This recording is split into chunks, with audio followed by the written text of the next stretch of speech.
ഇവർക്കും സോഷ്യോളജിയുടെ മറ്റൊരു ഒരു ഒരു ടോപ്പിക്കിലേക്ക് സ്വാഗതം. ഇന്ന് നമ്മൾ പഠിക്കുന്നത് nature and composition of family എന്ന ടോപ്പിക്കാണ്. അപ്പോൾ ഇതും മോഡ്യൂൾ 1ന്റെ ഭാഗമായിട്ട് തന്നെയാണ്, നമ്മുടെ പുതിയ സിലബസ് പ്രകാരം നമുക്ക് ഉള്ള ഒരു ടോപ്പിക്കാണ്. Okay, so let us see എന്തൊക്കെയാണ് ഈ ഒരു മോഡ്യൂൾ പ്രകാരം നിങ്ങൾക്ക് പഠിക്കാനുള്ളത്. ഒന്ന്, ഫാമിലിയുടെ ക്യാരക്ടറിസ്റ്റിക്സ് എന്തൊക്കെയാണ്, അതിൻ്റെ സവിശേഷതകൾ എന്തൊക്കെയാണെന്ന് വേണമെങ്കിൽ നമുക്ക് മലയാളത്തിൽ പറയാം. ഇനി functions and Rolls of family. അപ്പൊ ഫാമിലിയുടെ ഫങ്ഷൻസ് എന്തൊക്കെയാണ്, ഫാമിലി ചെയ്യുന്ന പ്രവൃത്തികൾ, അല്ലെങ്കിൽ എന്തിനാണ് ഫാമിലി, ആൻഡ് ഫാമിലിയുടെ റോൾസ് എന്താണ് എന്നുള്ളത്. ആൻഡ് ഫൈനലി മൂന്നാം ഭാഗം ഇതിനകത്ത് socialization and support systems within family. അപ്പൊ ഫാമിലിയുടെ ഫങ്ഷൻസ് പറഞ്ഞാൽ അതൊന്ന് സോഷ്യലൈസേഷൻ ആണ്, മറ്റൊന്ന് ഫാമിലി ഒരു സപ്പോർട്ട് സിസ്റ്റമാണ്. അപ്പൊ അത് രണ്ടും സ്പെസിഫിക്കലി എങ്ങനെ ഓരോ ഫാമിലിയുടെ ഉള്ളിൽ വർക്ക് ചെയ്യുന്നു. അപ്പൊ ഇതാണ് നമുക്ക് നേച്ചർ ആൻഡ് കോമ്പസിഷൻ. അപ്പൊ നേച്ചർ എന്ന് പറയുമ്പോഴത്തേക്ക് അതിന്റെ സ്വഭാവം എന്നും, കോമ്പസിഷൻ എന്ന് പറയുമ്പോഴത്തേക്ക് എന്താണ് അതിന്റെ ഉള്ളടക്കം എന്നുള്ളത് ആ ഒരു രീതിയിൽ നമുക്ക് എന്താ പറയേണ്ടത്, സാധാ മലയാളത്തിൽ നമുക്ക് അതിനെ അങ്ങനെ മനസ്സിലാക്കാം. Let's move on to the lesson. Okay, അപ്പോൾ ഈ ഒരു വീഡിയോയുടെ നോട്ട്സ് നിങ്ങൾക്ക് ആവശ്യമായിട്ടുണ്ടെന്നുണ്ടെങ്കിൽ എന്താ പറയേണ്ടത്, നമ്മുടെ ഡിസ്ക്രിപ്ഷൻ ബോക്സിൽ ഈ വീഡിയോയുടെ എൻ്റെ എല്ലാ വീഡിയോയുടെയും ഡിസ്ക്രിപ്ഷൻ ബോക്സിൽ നിങ്ങൾക്ക് ജോയിൻ ചെയ്യാനുള്ള ഒരു വാട്സാപ്പ് ഗ്രൂപ്പ് ഉണ്ട്. ആ ഗ്രൂപ്പിന്റെ ലിങ്ക് അവിടെ കൊടുത്തിട്ടുണ്ടാകും. ആ ലിങ്ക് ക്ലിക്ക് ചെയ്ത് വാട്സാപ്പ് ഗ്രൂപ്പിൽ നിങ്ങൾക്ക് ജോയിൻ ചെയ്യാം. ജോയിൻ ചെയ്തിട്ട് എന്താ പറയേണ്ടത്, നോട്ട്സ് നിങ്ങൾക്ക് ലഭിക്കുന്നതിനുള്ള എന്താ പറയേണ്ടത്, ആ നോട്ട്സും കാര്യങ്ങളും എല്ലാം അവിടെ നിന്ന് നിങ്ങൾക്ക് ലഭിക്കും എന്നുള്ളതാണ്. ഇപ്പം നോട്ട്സ് മാത്രമല്ല, ഡെയിലി ക്വിസ് ഉണ്ട്. അതോടൊപ്പം എന്താ പറയേണ്ടത്, ഇടയ്ക്കിടയ്ക്ക് നമ്മൾ മോക്ക് ടെസ്റ്റ് കണ്ടക്ട് ചെയ്യാറുണ്ട്. ആൻഡ് അതിൻ്റെയൊക്കെ റിസൾട്ട്സും അതിൻ്റെ ആൻസർ കീസും എക്സ്പ്ലനേഷൻസും എല്ലാം ഷെയർ ചെയ്ത് ഒരു കംപ്ലീറ്റ് ഫുൾ ഫ്ലെഡ്ജ്ഡ് കോഴ്സ് ആയിട്ട് തന്നെയാണ് നമ്മളിത് മുമ്പോട്ട് കൊണ്ടുപോകുന്നത്. So let's move on to the lesson. ഫാമിലിയുടെ ക്യാരക്ടറിസ്റ്റിക്സ് ആണ് നമ്മൾ ആദ്യമായിട്ട് നോക്കുന്നത്. ഓക്കെ, അപ്പൊ ഇതിനകത്ത് ഇപ്പം ഫാമിലി എന്ന് പറയുമ്പോഴത്തേക്ക് എന്താണ്, ഒരു ഫണ്ടമെന്റൽ സോഷ്യൽ യൂണിറ്റ് ആണ് ഫാമിലി. ഇപ്പൊ സോഷ്യൽ യൂണിറ്റ്, അപ്പൊ സോഷ്യലൈസേഷൻ ഇവിടെ നിന്ന് തുടങ്ങുന്ന ഒരു കുട്ടിയെ സംബന്ധിച്ചിടത്തോളം അല്ലേ. ആൻഡ് ഒരുപാടധികം കീ ആയിട്ടുള്ള ഘടകങ്ങൾ ശരിക്കും ഇതിനകത്ത് ഉൾപ്പെട്ടിട്ടുണ്ട്. അതാണ് ഇതിന്റെ ഒരു പ്രാധാന്യം എന്ന് വേണമെങ്കിൽ നമുക്ക് പറയാം. അപ്പോൾ ഓരോ ഇൻഡിവിജ്വലിന്റെ ജീവിതത്തിനും ആൻഡ് ആ ഒരു ബ്രോഡർ സൊസൈറ്റിയുടെ നന്മയ്ക്കും ആണ് എന്താ പറയേണ്ടത്, ഇത്തരത്തിലുള്ള ഫങ്ഷൻസ് അല്ലെങ്കിൽ ക്യാരക്ടറിസ്റ്റിക്സ് എന്ന് വേണമെങ്കിൽ നമുക്ക് പറയാം. ഈ ക്യാരക്ടറിസ്റ്റിക്സ് എന്ന് പറയുമ്പോഴത്തേക്ക് അതങ്ങനെയാണ് എന്നുള്ള ആ ഒരു അർത്ഥത്തിൽ നമ്മൾ മനസ്സിലാക്കുക. ഫാമിലി അങ്ങനെയാണ്, ഫാമിലി എന്ന ഒരു സോഷ്യൽ ഇൻസ്റ്റിറ്റ്യൂഷൻ അല്ലെങ്കിൽ ഒരു സോഷ്യൽ യൂണിറ്റ് ഇങ്ങനെയാണ് പ്രവർത്തിക്കുന്നത് എന്നുള്ള. So the first thing is universality. ഇപ്പൊ യൂണിവേഴ്സാലിറ്റി എന്ന് പറയുമ്പോഴത്തേക്ക് എന്താണ്, എല്ലായിടത്തും ആപ്ലിക്കബിൾ എന്ന് വേണമെങ്കിൽ നമുക്ക് പറയാം. അതല്ല യൂണിവേഴ്സൽ എന്ന് നമ്മൾ പറയുന്നത്. ഇപ്പം families exist in every culture. ഏത് കൾച്ചർ നമ്മൾ നോക്കിയാലും അവിടെ ഫാമിലി ഉണ്ട്. അതോടൊപ്പം എന്താ പറയണ്ടേ, എസെൻഷ്യൽ ആയിട്ടുള്ള റോൾസ് ഓരോ ഇൻഡിവിജ്വലിനും ഉണ്ട്, ആ ഫാമിലിയിലെ ഓരോ ഘടകങ്ങൾക്കും അല്ലേ. ആൻഡ് ആ ഒരു സൊസൈറ്റിയുടെ സർവൈവലിന് ഫാമിലി നമുക്ക് ആവശ്യമാണ് എന്നുള്ളതാണ്. അപ്പോൾ ലോകത്ത് ഏതെങ്കിലും ഒരു കൾച്ചറിനെ കുറിച്ച് നമുക്ക് ചിന്തിക്കാൻ കഴിയും, ഒരു ഫാമിലി ഇല്ലാത്ത ഒരു കൾച്ചർ എന്ന് പറയുന്നത്. അപ്പോൾ ഈ ഒരു യൂണിവേഴ്സാലിറ്റി, എന്തുകൊണ്ട് ഇത് യൂണിവേഴ്സൽ എന്ന് പറയുന്നു എന്ന് ചോദിക്കുകയാണെങ്കിൽ കുറെ അധികം എസെൻഷ്യൽ ആയിട്ടുള്ള ഫങ്ഷൻസ് ഇവിടെ ചെയ്യേണ്ടതായിട്ടുണ്ട്. അച്ഛൻ ചെയ്യേണ്ട കാര്യങ്ങൾ, മക്കൾ ചെയ്യേണ്ട കാര്യങ്ങൾ, അമ്മ ചെയ്യേണ്ട കാര്യങ്ങൾ, അങ്ങനെയുള്ളത് അല്ലേ. അപ്പോൾ ആ എസെൻഷ്യൽ ഫങ്ഷൻസ് ഉള്ളത് കൊണ്ടാണ് ഫാമിലി യൂണിവേഴ്സൽ എന്ന് നമുക്ക് പറയാൻ കഴിയുന്നത്. ആദ്യത്തെ ക്യാരക്ടറിസ്റ്റിക് അതാണ്. ഇനി രണ്ടാമത്തെ ക്യാരക്ടറിസ്റ്റിക് എന്ന് പറയുന്നത് ഇമോഷണൽ ബേസിസ് എന്ന, ഇമോഷണൽ ബേസിസ്, ഇമോഷൻസിനെ അടിസ്ഥാനപ്പെടുത്തി എന്ന് വേണമെങ്കിൽ നമുക്ക് പറയാം. അപ്പോൾ families R founded on emotional bonds providing love, care and mutual support. അത് തന്നെയല്ലേ ഫാമിലി എന്ന് പറയുമ്പോഴത്തേക്ക് ആ ഒരു ഇമോഷണൽ ബേസിസ് എന്ന് പറയുന്നത്. അപ്പോൾ ഇമോഷണൽ ബോണ്ടാണ് ഫാമിലിയെ ശരിക്കും നിലനിർത്തുന്നത്, അല്ലെങ്കിൽ അവിടുത്തെ ഓരോ മെമ്പേഴ്സിനെയും യുണൈറ്റ് ചെയ്ത് നിർത്തുന്നത്. അപ്പൊ ഈ ഒരു ഫാമിലിയൽ ബോണ്ടിലൂടെ നമുക്ക് ലവ്, കെയർ, പ്രൊട്ടക്ഷൻ ആൻഡ് വളരെ ക്രിയേറ്റീവ് ആയിട്ടുള്ള ഒരു എൻവയൺമെന്റ് അവിടെ ലഭിക്കുന്നത്. അപ്പോൾ ആ ഫാമിലിയിലുള്ള ഓരോ വ്യക്തികൾക്കും ത്രൈവ് ചെയ്ത് മുമ്പോട്ട് നീങ്ങാം എന്നുള്ളതാണ്. അപ്പോൾ ഒരു ഫാമിലിയിലെ ഓരോ മെമ്പറും ത്രൈവ് ചെയ്ത് ഡെവലപ്പ് ചെയ്ത് മുമ്പോട്ട് നീങ്ങുകയാണെങ്കിൽ ആ സൊസൈറ്റി എന്ന് പറയുമ്പോഴത്തേക്ക് എത്രയോ ഫാമിലീസ് അടങ്ങുന്നതാണ് സൊസൈറ്റി എന്ന് പറയുന്നത്. അപ്പോൾ ഓട്ടോമാറ്റിക്കലി ആ ഒരു സൊസൈറ്റിയുടെ ഒരു ബെനിഫിറ്റും അവിടെ വരികയാണ് അല്ലേ. ഫാമിലി മെമ്പേഴ്സ് അല്ലേ ഒരു വ്യക്തി മറ്റൊരു വ്യക്തിക്ക് വേണ്ടിയിട്ട് സാക്രിഫൈസ് ചെയ്യുന്നത്, ആൻഡ് ആ ഒരു വ്യക്തിക്ക് വേണ്ടിയിട്ട് പ്രൊവൈഡ് ചെയ്യുന്നത്, അതെല്ലാം ഫാമിലി തന്നെയാണ് ചെയ്യുന്നത്. ഇനി മറ്റൊരു ക്യാരക്ടറിസ്റ്റിക് ഫാമിലിയുടെ എന്ന് പറയുന്നത് ലിമിറ്റഡ് സൈസ് ആണ്. ഇത് ചെറിയ സൈസ് ആണെന്നുള്ളതാണ്. ഓക്കെ, അതായത് ഫാമിലിയെ നമ്മളൊരു ഗ്രൂപ്പിനെയോ ഒരു കമ്മ്യൂണിറ്റിനെയോ ഒരു സൊസൈറ്റിനെയോ ഒക്കെ വെച്ച് നോക്കുമ്പോഴത്തേക്ക് ലിമിറ്റഡ് സൈസ് ആണ് ഫാമിലി എന്ന് പറയുന്നത്. സോ ടിപ്പിക്കലി ഫാമിലി സ്മോൾ ആണ് ഇൻ സൈസ്. അപ്പൊ ടിപ്പിക്കലി നമ്മൾ ഫാമിലി സ്മോൾ എന്ന് പറയുമ്പോഴത്തേക്ക് സാധാരണഗതിയിൽ നമ്മൾ മറ്റ് സോഷ്യൽ യൂണിറ്റ്സിനെ അപേക്ഷിച്ച് നോക്കുമ്പോൾ ഫാമിലി ചെറുതാണ്. അപ്പോൾ അതിനകത്ത് എന്തൊക്കെ തരം ഫാമിലീസ് ഉണ്ട്? ന്യൂക്ലിയർ ഗ്രൂപ്പ് ഉണ്ട് എന്ന് വേണമെങ്കിൽ നമുക്ക് പറയാം. ഒരു ന്യൂക്ലിയർ ഗ്രൂപ്പാണ് ഒരു ഫാമിലി എന്നുള്ളത്. അപ്പൊ അതിനകത്ത് പേരൻസും ചിൽഡ്രനും ബേസിക്കലി അതാണ് ശരിക്കും ഒരു ഫാമിലിയിൽ വരിക. ഇനി അത് കുറച്ചും കൂടെ നമ്മൾ എന്താ പറയേണ്ടത് ഒന്ന് മനസ്സിലാക്കി എടുക്കാനാണെങ്കിൽ ഇത് ഒരു വളരെ ഇന്റിമേറ്റ് ആയിട്ടുള്ള ആ ഒരു ബോണ്ടുള്ള ഒരു ഗ്രൂപ്പാണ്. ആൻഡ് ഈ ഗ്രൂപ്പിനകത്ത് ഒരു ഹസ്ബൻഡ് ഉണ്ട്, ഒരു വൈഫ് ഉണ്ട്, ആൻഡ് അവരുടെ അൺമാരിഡ് ചിൽഡ്രൻ, അവരെയാണ് ഫാമിലിയുടെ ഭാഗം എന്ന് പറയുന്നത്. ആ കുട്ടികൾ മാരി ചെയ്ത് പ്രത്യേകം മാറുമ്പോൾ അവർക്ക് സെപ്പറേറ്റ് ഒരു ഫാമിലിയായി. അപ്പൊ അവരും നമ്മുടെ ഫാമിലിയുടെ ഭാഗം തന്നെയാണ്. പക്ഷേ ബേസിക്കലി ഒരു ഫാമിലിയെ നമ്മൾ മനസ്സിലാക്കേണ്ടത് ഈ തരത്തിലാണ്: husband, wife and unmarried children എന്നുള്ളത്. അപ്പൊ ഫാമിലിയിൽ റിലേറ്റീവ്സ് ഉണ്ടാകും.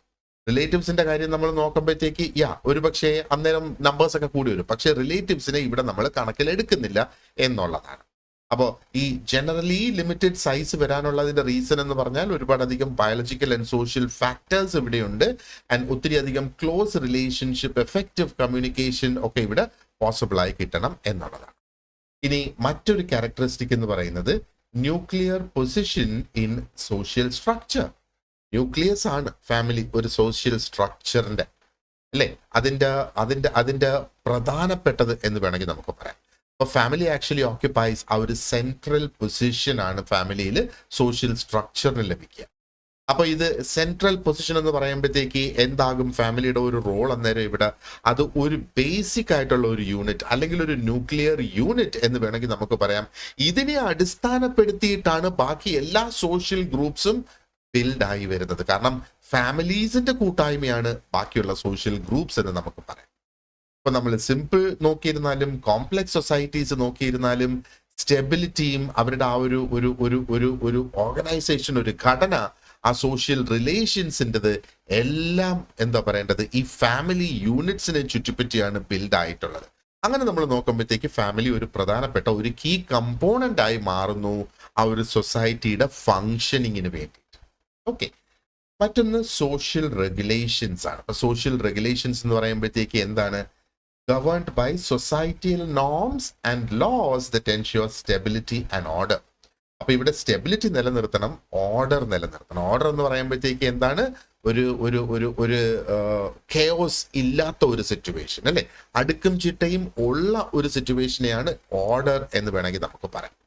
അപ്പോൾ ഈ സോഷ്യൽ റെഗുലേഷൻസ്, ഇപ്പൊ ഫാമിലി ഓപ്പറേറ്റ് ചെയ്യുന്ന അല്ലെങ്കിൽ ഫാമിലിയുടെ സോഷ്യൽ റെഗുലേഷൻസിന്റെ ഫ്രെയിം വർക്ക് നോർമലി സൊസൈറ്റിയിലെ നോംസ് ആണ്. അപ്പൊ സൊസൈറ്റിയിലെ നോംസ് എന്ന് പറഞ്ഞാല് ഇത് നിയമങ്ങളല്ല.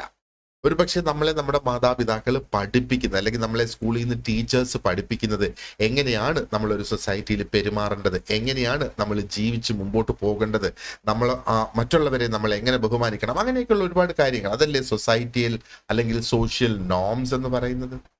എന്നാൽ ലീഗലായിട്ടുള്ള റെഗുലേഷൻസും അവിടെയുണ്ട്. കാരണം ലീഗൽ എന്ന് പറയുമ്പോഴത്തേക്ക് ഈ ലീഗാലിറ്റി ഇവിടെ വേണം. നിയമം കൊണ്ടുള്ള റെഗുലേഷൻസും ഇവിടെ ഉണ്ട്. എങ്ങനെ ആയിരിക്കണം ഈ ഫാമിലിയിലെ ബന്ധങ്ങളെ എന്താ പറയേണ്ടത് കൺട്രോൾ ചെയ്യുക, അല്ലെങ്കിൽ ഏത് രീതിയിൽ അതിന്റെ ബന്ധങ്ങളെ നിലനിർത്തണം എന്നുള്ളത്. അപ്പൊ ഈ റെഗുലേഷൻസ് നമ്മൾ നോക്കുകയാണെന്നുണ്ടെങ്കിൽ ഇതാണ് ശരിക്കും ആ ഒരു ഫാമിലി മെമ്പേഴ്സിനെ, അപ്പൊ അതായത് ഈ സൊസൈറ്റിയൽ നോംസും പിന്നെ ലീഗൽ റെഗുലേഷൻസും ഇത് രണ്ടും കൂടെ ചേർന്നാണ് ഫാമിലി മെമ്പേഴ്സിനെ ആ ഒരു സൊസൈറ്റിയുടെ പ്രതീക്ഷയ്ക്കൊത്ത് കൊണ്ടുവരുന്നത്, അല്ലെങ്കിൽ സൊസൈറ്റിയിൽ ഓരോ മെമ്പേഴ്സും എങ്ങനെയാണ് പ്രതീക്ഷിക്കേണ്ടത് എന്ന് ഉള്ള ആ ഒരു നിലയിൽ മുമ്പോട്ട് പോകുക എന്നുള്ളത്. ഇനി അടുത്ത ക്യാരക്ടറിസ്റ്റിക് എന്ന് പറയുന്നത് പെർമനൻസ് ആൻഡ് ടെമ്പററാലിറ്റി. അപ്പൊ ഇത് രണ്ടും ഓപ്പോസിറ്റ് വേർഡ്സ് ആണല്ലേ. പെർമനൻസ് എന്ന് പറയുമ്പോഴത്തേക്ക് പെർമനന്റ് എന്ന്, ടെമ്പററിയും ആണ് എന്നുള്ളത്. അപ്പൊ എങ്ങനെയാണ് അത് പെർമനന്റും ടെമ്പററിയും ആകുന്നത്? While families are permanent institutions, individual family units evolve over time. നേരത്തെ നമ്മളൊന്ന് പറഞ്ഞില്ലേ, അച്ഛനും അമ്മയും അവിവാഹിതരായ കുട്ടികളും എന്ന് നമ്മൾ പറഞ്ഞില്ലേ. അപ്പൊ ഫാമിലി ഒരു ഇൻസ്റ്റിറ്റ്യൂഷൻ എന്ന നിലയിൽ അത് പെർമനന്റ് ആണ്. പെർമനന്റ് എന്ന് പറയുമ്പോഴത്തേക്ക് എന്താ പറയേണ്ടത്? ഒരു ഒരു ഓരോ ഇൻഡിവിജ്വൽസും അതിൻ്റെ അംഗങ്ങൾ തന്നെയാണ് അല്ലേ. ആൻഡ് ഫാമിലീസ് ഒരേപോലെ നിലനിൽക്കുന്നു, അല്ലെങ്കിൽ ഫാമിലീസ് എന്ന് പറയുമ്പോൾ അംഗങ്ങളല്ല നിലനിൽക്കുന്നു എന്ന് ഞാൻ പറയുന്നത്. ഫാമിലി എന്നുള്ള ആ ഒരു കോൺസെപ്റ്റ് എല്ലാ സൊസൈറ്റിയിലും ഒരേപോലെ നിലനിൽക്കുന്ന ആ രീതിയിൽ അത് പെർമനന്റ് എന്ന് വേണമെങ്കിൽ നമുക്ക് പറയാം. പക്ഷേ ഇൻഡിവിജ്വൽ ഫാമിലി യൂണിറ്റ്സ്, അപ്പോൾ ഒരു ഫാമിലി നോക്കാം, എൻ്റെ ഫാമിലി ഒരു ഫാമിലിയാണ്, നിങ്ങളുടെ ഓരോരുത്തരുടെയും ഫാമിലി ഓരോ ഫാമിലീസാണ്. അതാണ് ഇൻഡിവിജ്വൽ ഫാമിലി യൂണിറ്റ് എന്ന് പറയുന്നത്. ഈ ഇൻഡിവിജ്വൽ ഫാമിലി യൂണിറ്റ് എന്ന് പറയുന്നത് ടെമ്പററി ആണ്. ആൻഡ് ഈ ഇൻഡിവിജ്വൽ ഫാമിലി യൂണിറ്റ്സ് ഇവോൾവ് ചെയ്യും, അതിലെ ഓരോ മെമ്പേഴ്സിൻ്റെയും ലൈഫ് സൈക്കിൾ മുന്നോട്ട് നീങ്ങുന്നതനുസരിച്ച്. ഇപ്പൊ നിങ്ങൾ വിവാഹം കഴിച്ച് നിൽക്കുന്ന ഒരു വ്യക്തിയാണ് എന്നുണ്ടെങ്കിൽ, അപ്പൊ നിങ്ങളുണ്ട്, നിങ്ങളുടെ സ്പൗസ് ഉണ്ട്, ഒരുപക്ഷെ നിങ്ങളുടെ കുട്ടികളും ഉണ്ട്. അപ്പൊ അതൊരു ഫാമിലി. അപ്പൊ ഈ വിവാഹത്തിന് മുന്നേ നിങ്ങൾ നിങ്ങളുടെ അച്ഛന്റെയും അമ്മയുടെയും ഫാമിലിയുടെ ഭാഗമായിരുന്നു. എന്താ പറയേണ്ടത്, ഇപ്പോഴും ആ ഫാമിലിയുടെ ഭാഗം തന്നെയാണ്. പക്ഷെ അച്ഛന്റെയും അമ്മയുടെയും ആ ഫാമിലി എന്ന് പറയുന്നതാണ് ഇവോൾവ് ചെയ്ത് ബ്രേക്ക് ചെയ്ത് പുതിയ ഫാമിലീസ് ആയി മാറി. അപ്പൊ അതാണ് ഇപ്പം നമ്മുടെ അച്ഛൻ്റെ അമ്മയുടെയും ഫാമിലി അതൊരു പക്ഷേ അവിടെ ടെമ്പററി ആയിരുന്നു, കാരണം ആ ഫാമിലി ബ്രേക്ക് ചെയ്ത് ഡിഫറെന്റ് ഫാമിലീസ് ആയിട്ട് പോയി. അതേപോലെ നമ്മുടെ ഫാമിലിയും ഇപ്പം നിലവിൽ ടെമ്പററി ആണ്. കുറച്ച് കഴിയുമ്പോഴത്തേക്ക് ഇത് ബ്രേക്ക് ചെയ്ത് നമ്മുടെ കുട്ടികൾ വിവാഹം കഴിച്ച് മാറുന്നതോടുകൂടി ഇത് ബ്രേക്ക് ചെയ്ത് വീണ്ടും ഡിഫറെന്റ് യൂണിറ്റ്സ് ആയിട്ട് മാറുന്നു എന്നാണ്. ഓക്കെ, അപ്പോൾ ഒരു എക്സാമ്പിൾ നമ്മൾ നോക്കുകയാണെന്നുണ്ടെങ്കിൽ, sometimes A family may dissolve after the death or may be even separation of the parents. ഇപ്പോൾ കൂട്ടായിട്ട് താമസിക്കുന്ന ഒരു ഫാമിലി ആയിരുന്നുവെങ്കിൽ പോലും ആ പേരൻസിന്റെ കാലം കഴിയുമ്പോഴത്തേക്ക് ചിലപ്പം ആ ഫാമിലി ഡിസോൾവ് ആവുകയോ അല്ലെങ്കിൽ അവർ സെപ്പറേറ്റ് ആവുകയോ ചെയ്യും. ആൻഡ് പുതിയ ഫാമിലീസ് അവിടെ ഫോം ചെയ്യുകയാണ് ചെയ്യുന്നത് അല്ലേ. കുട്ടികൾ വളരുന്നതനുസരിച്ച് പുതിയ ഫാമിലീസ് വരുന്നത്, and they start to set up their own households. അപ്പോൾ ഒരു പുതിയ ഫാമിലി ലൈനേജ് അവിടെ സ്റ്റാർട്ട് ചെയ്യുന്നു വേണമെങ്കിൽ നമുക്ക് പറയാം. ഇനി മറ്റൊരു ക്യാരക്ടറിസ്റ്റിക് എന്ന് പറയുന്നത് there is this mating relationship എന്നുള്ളത്. So this is formed through socially approved unions, often formalized by marriage. അപ്പൊ ഈ മേറ്റിംഗ് റിലേഷൻഷിപ്പ് നമ്മുടെ ആ ഒരു സ്പീഷീസ് നമുക്ക് നിലനിർത്തി കൊണ്ട് മുന്നോട്ട് നമുക്ക് പോകണം അല്ലേ. അപ്പോൾ ടിപ്പിക്കലി എന്താ പറയേണ്ടത്, ഫാമിലി എന്ന് നമ്മൾ പറയുമ്പോഴത്തേക്ക് it forms through socially approved mating relationship. Socially approved ആയിട്ടുള്ള മേറ്റിംഗ് റിലേഷൻഷിപ്പ് എന്താണ്? അതാണ് ഒരു ഫോർമൽ മാരേജ് സെറിമണി എന്ന് പറയുന്നത്. നമുക്കറിയാം ഫോർമൽ ആയിട്ടുള്ള മാരേജസും നടക്കുന്നുണ്ട്, ഇൻഫോർമൽ ആയിട്ടുള്ള മാരേജസും നടക്കുന്നുണ്ട്. പക്ഷെ എന്ത് തന്നെ ആയിരുന്നാലും it serves the same purpose എന്നുള്ളതാണ്. അപ്പൊ ഇവിടെ ആ ഒരു ഫോർമാലിറ്റി എന്തിനാണ് കൊണ്ടുവന്നേക്കുന്നത്? ഫോർമലായിട്ടൊരു വിവാഹം നടത്തണം എന്നുള്ളത്. നോക്ക്, അതിൽ രണ്ട് കൂട്ടർക്കും, ആ വിവാഹം കഴിക്കുന്ന രണ്ട് കൂട്ടർക്കും പിന്നീട് ജീവിതത്തിൽ ബുദ്ധിമുട്ടുകൾ ഉണ്ടാകാതിരിക്കാൻ വേണ്ടിയിട്ട് കുറെ നിയമങ്ങൾ അതിന്റെ പിന്നിൽ വരുന്നുണ്ട്. അതാ ഞാൻ നേരത്തെ പറഞ്ഞ നിയമങ്ങൾ. ആൻഡ് ഈ മാരേജ് എന്ന് പറയുമ്പോഴത്തേക്ക് സോഷ്യലി ആക്സെപ്റ്റഡ് ആയിട്ടുള്ള ആ ഒരു മാർഗത്തിലൂടെ വേണം ഈ ഒരു മാരേജ് നടക്കാൻ എന്നുള്ളത്. സോഷ്യലി ആക്സെപ്റ്റഡ് ആയിട്ടുള്ള ഒരു വ്യക്തിയുമായിട്ടും ആണ് നമ്മൾ മാരേജ് ചെയ്യേണ്ടത് അല്ലേ. ഇപ്പം നമ്മൾ നോക്കുകയാണെന്നുണ്ടെങ്കിൽ അറിയാം, ഇപ്പം ഹിന്ദു കൾച്ചർ അനുസരിച്ച് നമ്മൾ നോക്കുകയാണെങ്കിൽ ഒരു പരിധി വരെ കസിൻസിനെ മാരേജ് ചെയ്യാൻ പറ്റും. പക്ഷേ അതിനൊരു സ്പെസിഫിക് കസിൻ ആയിരിക്കണം അല്ലേ. അതേപോലെ ക്രിസ്ത്യൻസിന്റെ ആ ഒരു കൾച്ചർ നോക്കുകയാണെന്നുണ്ടെങ്കിൽ, ആ ഒരു റിലീജിയസ് സൈഡ് നോക്കുകയാണെന്നുണ്ടെങ്കിൽ അവർക്ക് കസിൻസിനെ മാരേജ് ചെയ്യാനായിട്ട് കഴിയില്ല. അങ്ങനെയുള്ള ഡിഫറൻസസ് ആണ് ഞാൻ പറയുന്നത്. അത് ഓരോ സൊസൈറ്റിക്കും, റിലിജൻ സൊസൈറ്റി അല്ല, പക്ഷെ സൊസൈറ്റിയുടെ ഭാഗമാണ് റിലിജൻ. സൊസൈറ്റിയുടെ ഒരു വിശ്വാസത്തിന്റെ ഭാഗമാണ് റിലിജൻ എന്നുള്ളത്. അപ്പോൾ ഈ ഒരു ഫോർമൽ മാരേജ് എന്ന് പറയുമ്പോഴത്തേക്ക് ശരിക്കും ആ ഒരു റിലേഷൻഷിപ്പിന് ഒരു ലീഗാലിറ്റി, ഒരു ലീഗൽ ഫ്രെയിംവർക്ക് അവിടെ കിട്ടുന്ന, ആ ഒരു റിലേഷൻഷിപ്പ് ലെജിറ്റിമേറ്റ് ആകുന്ന, അവർക്കുണ്ടാകുന്ന കുഞ്ഞുങ്ങളെയും അവർക്ക് നല്ലതുപോലെ വളർത്തുന്നതിനുള്ള നിയമബന്ധിതരാകുന്നു എന്ന് വേണമെങ്കിൽ നമുക്ക് പറയാം. ആൻഡ് അടുത്തത് ഒരു കോമൺ ഹാബിറ്റേഷൻ. കോമൺ ഹാബിറ്റേഷൻ എന്ന് പറയുമ്പോഴത്തേക്ക് ഒരുമിച്ച് താമസിക്കുന്നു എന്നുള്ളതാണ്. ഓക്കെ, അപ്പോൾ family members usually share a residence, fostering close relationships. അപ്പോൾ കോമൺ ഹാബിറ്റേഷൻ, ഒരു ഫാമിലി എന്ന് പറയുമ്പോഴത്തേക്ക് സാധാരണ ആ ഒരു ഫാമിലി ഒരു സെയിം റെസിഡൻസിലായിരിക്കും താമസിക്കുക അല്ലെ. ഒരു പക്ഷേ നമ്മൾ ജോലിയുടെ ആവശ്യത്തിന് വേണ്ടിയിട്ട് വിദേശത്താണെങ്കിലോ അല്ലെങ്കിൽ ദൂരെ എവിടെയെങ്കിലും മാറി താമസിക്കേണ്ട ഒരു സിറ്റുവേഷൻ വന്നിരുന്നാൽ പോലും ശനിയാഴ്ച ഞായറാഴ്ച ആകുമ്പോഴത്തേക്ക് തിരിച്ച് നമ്മൾ നമ്മുടെ കുടുംബത്തെത്തും അല്ലേ എന്ന് പറയുന്നത് പോലെ. അപ്പൊ ആ ഒരുമിച്ച് താമസിച്ചുവെങ്കിൽ മാത്രമാണ് ആ ഓരോ ഇൻഡിവിജ്വൽസിനും ആ ഫാമിലി എന്ന യൂണിറ്റിലേക്ക് അവർക്ക് ചെയ്യാനുള്ള ഉത്തരവാദിത്വങ്ങൾ നിറവേറ്റിയെടുക്കാനായിട്ട് സാധിക്കൂ എന്നുള്ളതാണ്. അപ്പൊ ഈ ഷെയർഡ് ആയിട്ടുള്ള ഈ ഒരു ലിവിങ് അറേഞ്ച്മെന്റ് ആണ് ഒരു ഫാമിലിയുടെ functioning as a social group എന്നുള്ളതിന്റെ അടിസ്ഥാനം എന്ന് വേണമെങ്കിൽ നമുക്ക് പറയാം. Family is a reckoning of descent എന്നുള്ളത്.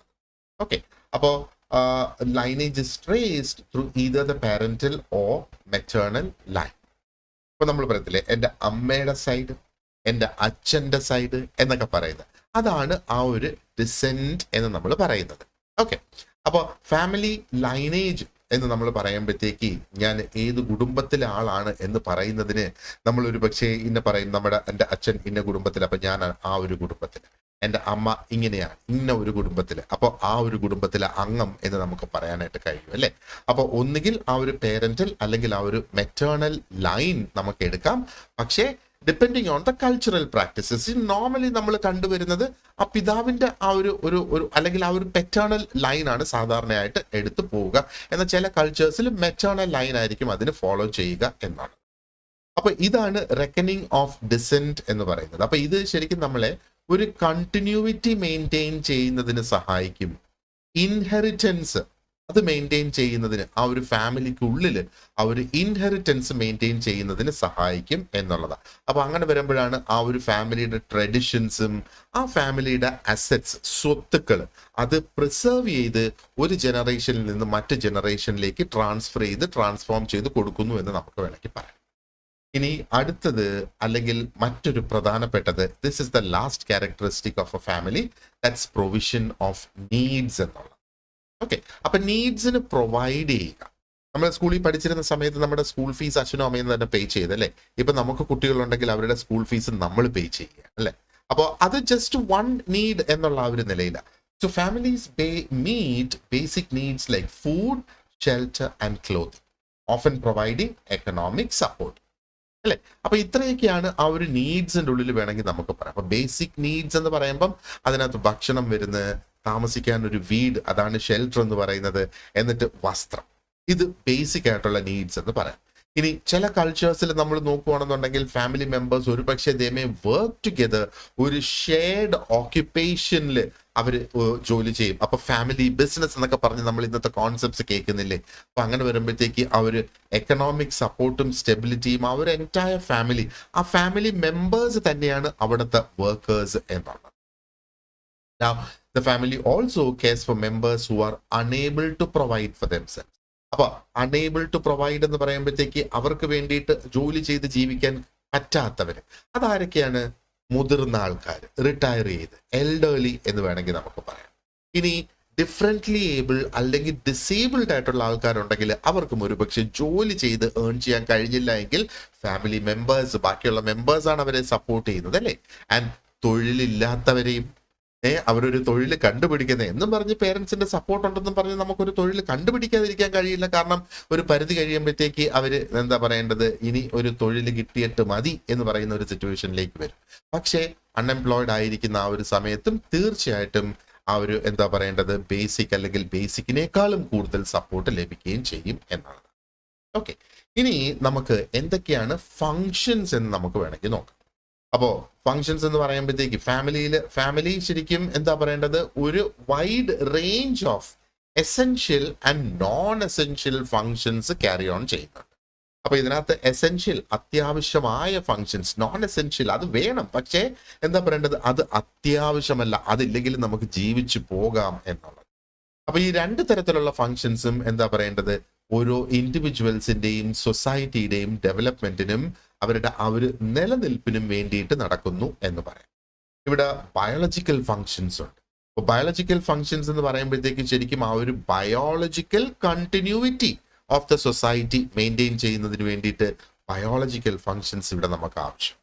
അപ്പോൾ ബയോളജിക്കൽ ഫങ്ഷൻസിനകത്ത് നമ്മൾ നോക്കുകയാണെന്നുണ്ടെങ്കിൽ one thing is sexual gratification അല്ലേ. Sexual gratification is very important. അപ്പം provides a socially sanctioned environment for sexual relations. അതാണ് ആ ബയോളജിക്കൽ ഫങ്ഷൻസിന്റെ. അപ്പൊ എന്താ പറയേണ്ടത്, സെക്ഷുവൽ ഡിസയേഴ്സ് സാറ്റിസ്ഫൈഡ് ആകണം, അത് എസെൻഷ്യൽ ആണ് അല്ലെ. ഒരു സർട്ടൻ ഏജ് എത്തിക്കഴിഞ്ഞാൽ ആ ഒരു ഫിസിക്കൽ ആൻഡ് ഇമോഷണൽ വെൽബീയിങ്ങിന് വേണ്ടിയിട്ട് this is something that is really required എന്നുള്ള ആ ഒരു നിലയിൽ. So again family becomes A basis for that. മറ്റൊന്ന് പ്രൊക്രിയേഷൻ. അപ്പൊ പ്രൊക്രിയേഷൻ എന്ന് പറയുമ്പോഴത്തേക്ക് ensures the continuation of the human raise. ഇപ്പൊ ഹ്യൂമൻ റേസ് കണ്ടിന്യൂ ചെയ്യണമെങ്കിൽ എന്താണ് വേണ്ടിയത്? ഈ ഹസ്ബൻഡിനും വൈഫിനും കുട്ടികൾ ഉണ്ടാകണം, ആ കുട്ടികൾ വളരണം, അവർ വിവാഹം കഴിക്കണം, അവർക്ക് കുട്ടികൾ ഉണ്ടാകണം. അങ്ങനെയാണ് ആ ഒരു പ്രൊക്രിയേഷൻ നടക്കുന്നതെന്ന് വേണമെങ്കിൽ നമുക്ക്. ആൻഡ് മറ്റൊന്ന് ഫിസിക്കൽ പ്രൊട്ടക്ഷൻ ആണ്. സോ എന്താ ബയോളജിക്കൽ ഫങ്ഷൻസിൽ ഈ ഫിസിക്കൽ പ്രൊട്ടക്ഷനും ഇവിടെ വരുന്നുണ്ട്. To provides care and protection from infancy to old age എന്നുള്ളതാണ്. സ്പെസിഫിക്കലി നമ്മുടെ ഇന്ത്യൻ സിറ്റുവേഷൻ നമ്മൾ നോക്കുകയാണെന്നുണ്ടെങ്കിൽ അപ്പൊ ഫാമിലി തന്നെയാണ് ഇവിടെ responsible for the physical care and the protection of its members. അത് ഇൻഫൻസി മുതൽ തുടങ്ങി ഓൾഡ് ഏജ് വരെ തന്നെ അത് മുമ്പോട്ട് പോകുന്നു എന്ന് നമ്മൾ മനസ്സിലാക്കണം. ഓക്കെ, അടുത്തത് നമുക്ക് സോഷ്യലൈസേഷൻ ഓഫ് ചിൽഡ്രൻ ആണ് നമുക്ക് അടുത്ത് നോക്കാനുള്ള കോൺസെപ്റ്റ് എന്ന് പറയുന്നത്. സോ എന്താണ് ഈ സോഷ്യലൈസേഷൻ ഓഫ് ചിൽഡ്രൻ എന്ന് പറയുന്നത്? സി, കുട്ടികൾ എപ്പോഴും ഒരു ബ്ലാങ്ക് സ്ലേറ്റ് തന്നെയാണ് അല്ലെ. അവർക്ക് അറിഞ്ഞൂടെ എന്താണ് സോഷ്യലൈസേഷനും എന്താണ് സൊസൈറ്റി എന്നും എന്താണ് സോഷ്യൽ നോംസ് എന്നൊന്നും കുട്ടികൾക്ക് അറിയത്തില്ല.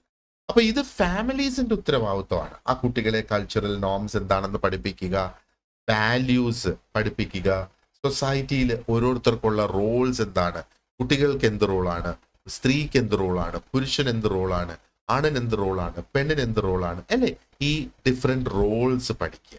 അപ്പോൾ അതിലൂടെ ഒരു വെൽ അഡ്ജസ്റ്റഡ് ആയിട്ടുള്ള കമ്മ്യൂണിറ്റിയെ നമുക്ക് ക്രിയേറ്റ് ചെയ്തെടുക്കാനായിട്ട് സാധിക്കും എന്നുള്ളതാണ്. അപ്പോൾ ഈ സോഷ്യലൈസേഷൻ എന്ന് നമ്മൾ പറയുമ്പോഴത്തേക്ക് അതിനകത്ത് ആ ഒരു കൾച്ചറൽ ട്രാൻസ്മിഷനും ഇവിടെ നടക്കുന്നുണ്ടെന്ന് വേണമെങ്കിൽ നമുക്ക് പറയാം. അപ്പോൾ ട്രാൻസ്മിഷൻ ഓഫ് മെറ്റീരിയൽ കൾച്ചർ എന്ന് വേണമെങ്കിൽ നമുക്ക് പറയാം.